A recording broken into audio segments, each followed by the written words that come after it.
What should be the content of ICT4D policy? Policy is generally seen as needed where the market is not delivering and will not soon deliver on desired development goals. Example market failures are failing to provide digital infrastructure that's accessible or affordable to all, or negative development impacts arising from the use of ICTs. Following from this, ICT4D policy falls into three domains: foundational infrastructure, production and use, and policy to deal with those negative impacts. Let's look in more detail. Within policy for ICT4D infrastructure, we find a number of subdomains. The goal of technological infrastructure policy is pervasive, high capacity, interoperable technological infrastructure.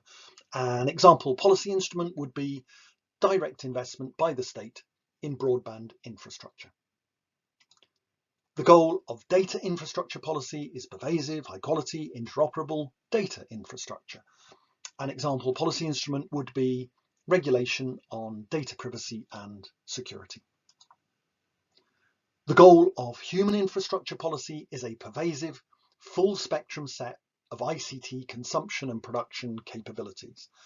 An example policy instrument here would be subsidies or tax breaks for in-service digital skills training.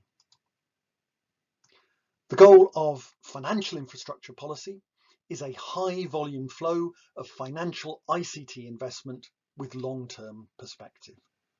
An example policy instrument would be negotiated direction of aid funding into ICT infrastructure. And as a last component of ICT4D infrastructure, the state aims to create the necessary legal and institutional framework to enable ICT4D. For example, promoting legal recognition for digital signatures and contracts and transactions.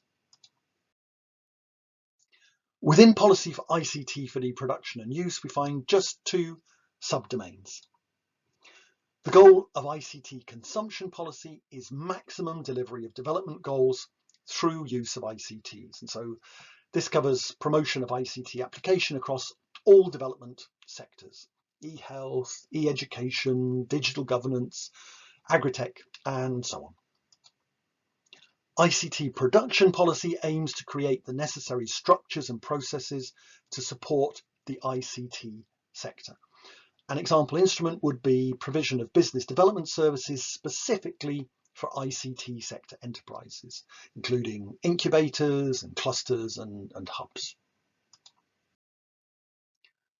The final policy domain is ICT4D impact policy that seeks to address the growing emergence of digital harms.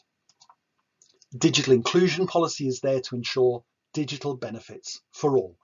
For instance, promoting digital infrastructure development for marginalised groups. Digital sustainability policy would include initiatives such as green ICT actions for design, sourcing, recycling of digital technologies.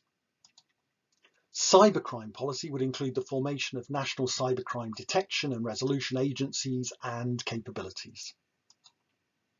Digital rights policy could include legislation on protection of online privacy, freedom of expression, intellectual property rights.